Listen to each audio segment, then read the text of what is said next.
अच्छा चलो आज मैं आपको एक टास्क देता हूँ। ये टास्क कुछ यूँ है कि अभी आपके सामने दो डोमिनोज खड़े हैं। पहला डोमिनोज इतना छोटा है कि इसे आप हाथ तक में उठा सकते हो और दूसरा डोमिनोज आपकी टोटल हाइट से भी 10 गुना ऊपर है। अब आपको यहाँ एक एक करके इन दोनों डोमिनोज को नीचे गिराना है, मतलब कि आप सिर्फ एक ही बार पुश करो और वो नीचे गिर जाए। तो क्या लगता है आपको कि कौन सा डोमिनोज आप बहुत आराम से गिराओगे? पहले इसका जवाब तो 1 सेकंड में ही आपके माइंड में आ गया होगा, ऑब्वियसली छोटा वाला, क्योंकि बड़े वाले को यहाँ पर गिरा पाना तो नामुमकिन ही है। बट क्या हो अगर मैं ये कहूँ कि आप इस छोटे वाले डोमिनो से ये बड़े वाला, इनफेक्ट इससे भी और बड़ा वाला डोमिनो गिरा सकते हो। और मैं यहाँ पर हवा में बातें नहीं कर रहा, ये सच में पॉसिबल है। ये कैसे होगा इसको बस थोड़ी ही देर में हम जानेंगे। बट पहले हम इसके पीछे का फैक्ट जान लेते हैं कि आपने ये छोटे वाला क्यों चुना। ऐसा इसलिए हुआ क्योंकि हमारा ये जो ब्रेन है इसका बेसिक फंक्शन ही ये है कि ये मुश्किल और आसान टास्क में आसान को ही पहली चॉइस रखता है। वेल इसका रीजन ऑथर ये बताते हैं। कुछ मिथ हैं, इन्हें सबकॉन्शियसली हमारा माइंड मानकर बैठा है। वेल कौन सा है चलिए देखते हैं। मिथ नंबर 1, एक आम जिंदगी जीते हुए हमारे माइंड में बस ये बात बैठ जाती है कि बदलाव एक बहुत ही मुश्किल चीज है। बदलाव लाने के लिए तो हमें बहुत मेहनत करनी पड़ेगी,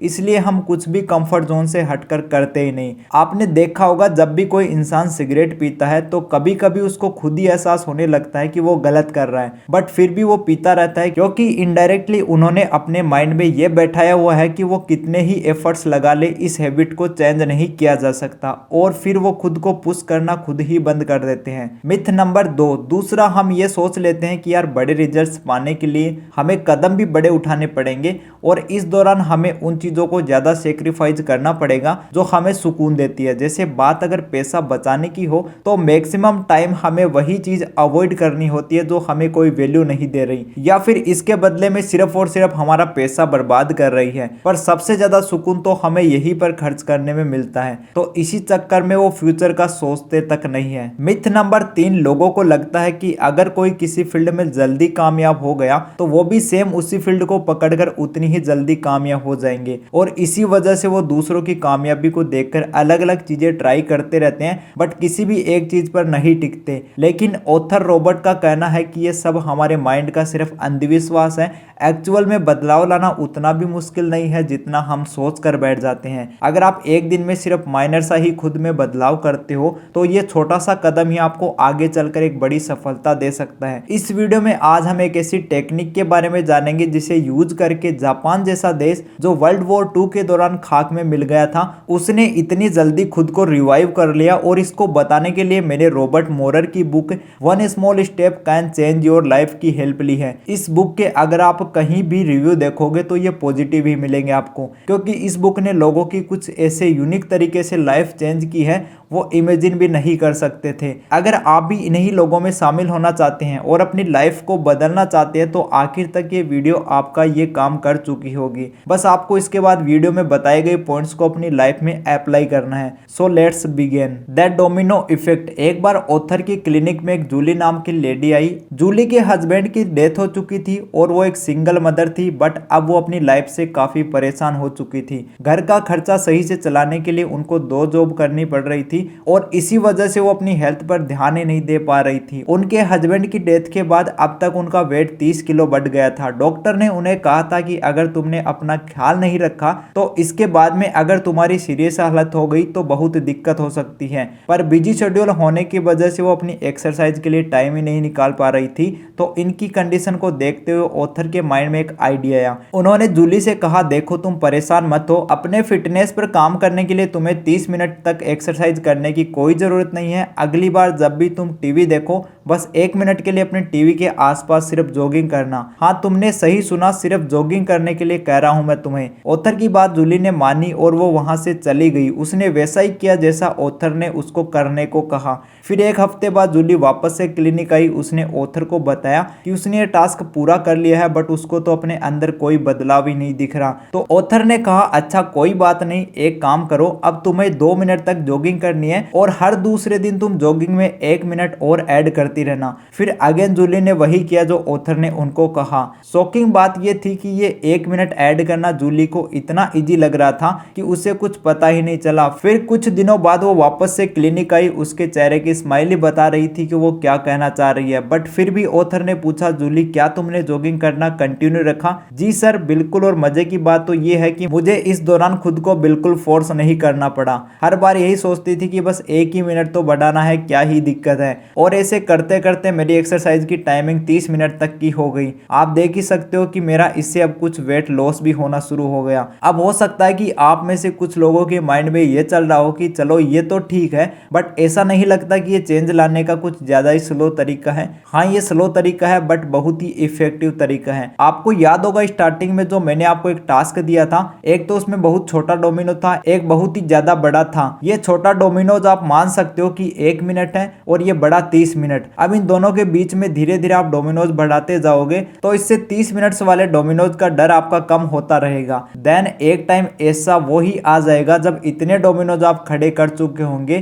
कि उसकी 30 मिनट्स वाले डोमिनोज आपको 1 मिनट वाले से ही बीट कर सको। How Domino's effects work video के स्टार्टिंग में मैंने आपको जिन 3 मिथ के बारे में बताया था उनसे आपने ये तो जान लिया कि आपका माइंड क्यों बदलाव नहीं चाहता, लेकिन इसके पीछे का मेन रीजन जानने के लिए आपको अपने माइंड के स्ट्रक्चर को समझना होगा। हमारा दिमाग 3 हिस्सों में बटा हुआ है। दिमाग के सबसे निचले हिस्से को साइंटिफिक भाषा में रिप्टेलियन ब्रेन कहते हैं। ये आपके दिल की धड़कनें बढ़ाता है और आपको सिग्नल देता है। इसका काम आपको रात में सुलाने का और दिन में जगाने का भी है। दिमाग के ऊपर वाले हिस्से को मिमेलियन ब्रेन कहते हैं। ये हमारे बॉडी के अंदर के टेम्परेचर को और हमारे इमोशंस को कंट्रोल करता है। दिमाग का तीसरा हिस्सा सबसे बड़ा होता है और इसे हम कॉर्टेक्स कहते हैं। आप इसे दिमाग का सबसे स्मार्ट हिस्सा भी समझ सकते हो। ये हमारे दिमाग के रेशनल थिंकिंग और सभी क्रिएटिव चीजों को कंट्रोल करता है। वैसे तो दिमाग के इन तीनों हिस्सों का अपना अपना काम है, पर इन तीनों हिस्सों को जब एक साथ काम करना हो तभी ये स्मूथली काम नहीं करते। हमारा रेशनल ब्रेन हमें बताता है कि हमें वेट लॉस करना है, लेकिन फिर एक ही बार में चिप्स का हम पूरा पैकेट भी खा लेते हैं। कभी कभी तो ऐसा होता है कि अगर आप कभी कुछ काम करने बैठते हो तो अचानक से आपके माइंड में एक बहुत अच्छा आइडिया आता है, लेकिन फिर अगले ही पल उस आइडिया को आप भूल भी जाते हो और बाद में उस आइडिया को कितना भी याद करने का ट्राई कर लो वो माइंड में नहीं आता। वेल इन सारी चीजों का रिस्पॉन्सिबल है हमारे मिड ब्रेन में मौजूद एमिगडाला नाम का एक छोटा सा हिस्सा। ये भी हमारे सर्वाइवल के लिए वैसे तो बहुत जरूरी होता है, क्योंकि ये भी खतरे के टाइम पर हमारे माइंड को अलर्ट करता है और हमारे माइंड के दूसरे फंक्शंस को अवॉइड करके बॉडी को एक्शन लेने के लिए तैयार करता है। जब इंसान जंगलों में रहा करते थे तब यही रिएक्शन उन्हें जंगल में सर्वाइव करने में मदद करता था, क्योंकि जब भी उनके सामने कोई जंगली जानवर आता तो उनके ब्रेन का ये हिस्सा उनको खाना, पानी, नींद, प्यास इन सब को सोचने का फंक्शन ही बंद कर देता और एक्शन मोड को ऑन कर देता, जिससे वो जान बचाकर भाग सके। लेकिन देखो अब सिचुएशन बहुत बदल चुकी है। अब हमें किसी जंगली हाथी या फिर जंगली शेर का सामना नहीं करना पड़ता, लेकिन क्योंकि अब भी एमिगडाला हमारे माइंड का हिस्सा है इसलिए वो अब भी अपना काम करता रहता है। जब भी हम अपने रूटीन में बदलाव लाकर कुछ नया करने का सोचते हैं तो आप गौर करना हमें स्ट्रेस और एंजाइटी फील होने लगती है, जिसकी वजह से फिर एमिगडाला एक्टिव हो जाता है, क्योंकि उसे लगता है कि बदलाव बहुत डेंजरस है। इसलिए आपको इससे बचाने के लिए वो आपका माइंड उस बदलाव से डाइवर्ट करने लगता है और आपके माइंड में ऐसे हार्मोन्स रिलीज करने लगता है जिससे आप नर्वस हो और डर कर पीछे हट जाओ,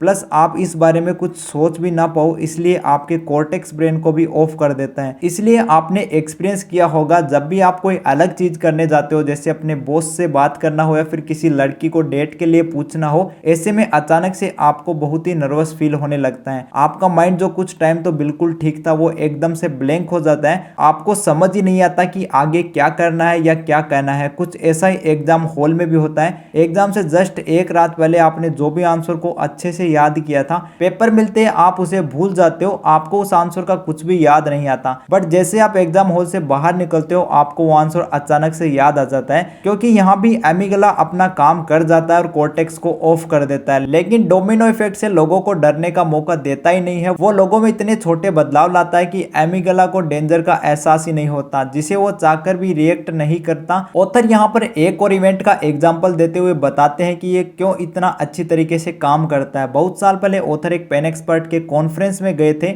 जहां पर वो एक्सपर्ट काफी सारे लोगों को लेक्चर दे रहा था। उनका कहना था कभी कभी हमारा दर्द दवा से भी कम नहीं होता, पर ऐसे में मेडिटेशन जैसी मेंटल टेक्निक बहुत काम आती है, इसलिए वो सभी को घर जाकर पूरे एक दिन में सिर्फ 1 मिनट मेडिटेशन करने को बोल रहे थे। पेन एक्सपर्ट की बातें सुनकर ऑथर शॉक्ड हो गए। वो उनके पास गए, उन्होंने उनसे पूछा, सर क्या मैंने कुछ गलत सुन लिया?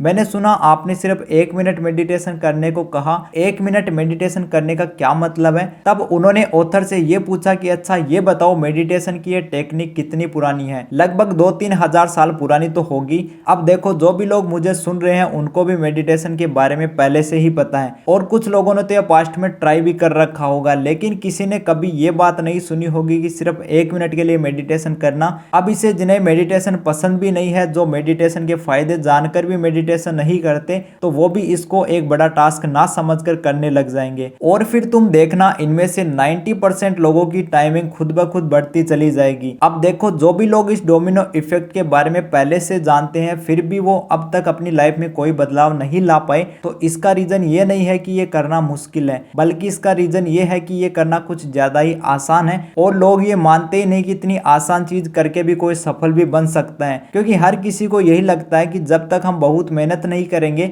एक बार में कोई बड़ा स्टेप नहीं लेंगे, तब तक लाइफ में चेंज आखिर कैसे आ सकता है। देखो ये बात ठीक है, पर आप खुद सोच कर देखो, ये इफेक्ट आपको भले ही बहुत ही कम टाइम के लिए ही सही, बट कुछ ना कुछ बदलाव लाने को इनकरेज करता है, जो कि इस बारे में सिर्फ सोचते रहने से ही बहुत ज्यादा बेटर है। पर आपने सुना होगा कि भले ही थोड़े टाइम के लिए सही, बट किसी चीज को अगर आप बार बार रिपीट करते हो तो धीरे धीरे वो चीज भी आपकी हैबिट में जुड़ती चली जाती है। चलो एक छोटा सा एग्जांपल ले लेते हैं। मान लो आपने कोई सेल्फ हेल्प बुक खरीदी, बट उसे आपको पढ़ने का मन नहीं है, तो कोई बात नहीं, आपको वो बुक पढ़ने की जरूरत भी नहीं है। पहले दिन बस आप वो बुक उठाओ और उसकी हेडिंग्स पर नजर डाल लो, और जो भी हेडिंग आपको ज्यादा इंटरेस्टिंग लगे उस पर मार्क करते चलो। या चलो अगर पहले दिन आपको ये भी नहीं करना है, तो अपनी अलमीरा से बुक निकालो और सोने से पहले उस बुक को अपने बेड के पास रख दो, और अगली सुबह जब बुक आपकी नजरों के सामने होगी तब आप उस हेडिंग्स वाले प्रोसेस को कर सकते हो। अब अगर ये सोच रहे हो कि यार मेरा तो उसे उठकर बेड पे रखने का भी मन नहीं है, तो बस फिर तो आपका भगवान ही मालिक है, क्योंकि ये तो इतना छोटा काम है जिसका एक्सक्यूज भी नहीं दिया जा सकता। इसलिए तो डोमिनो इफेक्ट को इतना यूजफुल माना गया है, क्योंकि ये आपके सामने आने वाले सारे एक्सक्यूज को जड़ से ही खत्म कर देता है। फिर ये सारी बातें मैंने आपको रॉबर्ट मोरल की book 1 step can change your life से बताई है, और इस बात को मैं दोबारा रिपीट कर रहा हूँ कि इस बुक के काफी पॉजिटिव रिव्यूज हैं, क्योंकि इस बुक ने लोगों की लाइफ पूरी तरह बदल कर रख दी है। तो मिलते हैं अपने नेक्स्ट वीडियो में। जय श्री राम, हर हर महादेव।